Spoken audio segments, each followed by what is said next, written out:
ನಮಸ್ತೆ ಕರ್ನಾಟಕ.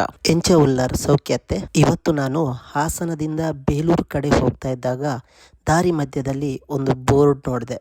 ಆ ಬೋರ್ಡ್ ಓದಿದಾಗ ಗೊತ್ತಾಯ್ತು ಇಲ್ಲೇ ಹತ್ರದಲ್ಲಿ ಒಂದು ಸುಂದರವಾದ ದೇವಾಲಯವಿದೆ ಅಂತ. ಸಾಮಾನ್ಯವಾಗಿ ನಾವೆಲ್ಲರೂ ಹಾಸನ ಚಿಕ್ಕಮಗಳೂರು ಸೈಡ್ ಬಂದಾಗ ಬೇಲೂರು ಹಳೆಬೀಡುಗಳಿಗೆ ಹೋಗಿರ್ತೇವೆ. ಆದರೆ ಅಲ್ಲೇ ಹತ್ರದಲ್ಲಿ ಈ ದೇವಾಲಯ ಕೂಡ ಇದೆ ಅನ್ನುವಂಥದ್ದು ಎಷ್ಟೋ ಜನರಿಗೆ ಗೊತ್ತಿಲ್ಲ. ಇದು ದೊಡ್ಡಗದ್ದವಲ್ಲಿ ಲಕ್ಷ್ಮೀ ದೇವಿ ದೇವಸ್ಥಾನ.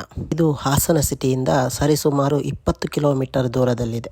ಈ ದೇವಾಲಯವು 4 ಗರ್ಭಗುಡಿ ಇರುವ ಚತುಷ್ಕೂಟ ದೇವಾಲಯವಾಗಿರುತ್ತದೆ. ಆ 4 ಗರ್ಭಗುಡಿಗಳಿಗೆ 4 ಶಿಖರಗಳಿವೆ.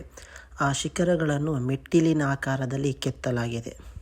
ಇದು ಕ್ರಿಸ್ತಶಕ 1113ರಲ್ಲಿ ಹೊಯ್ಸಳ ರಾಜ ವಿಷ್ಣುವರ್ಧನನ ಕಾಲದಲ್ಲಿ ಸ್ಥಾಪನೆಯಾಗಿದೆ.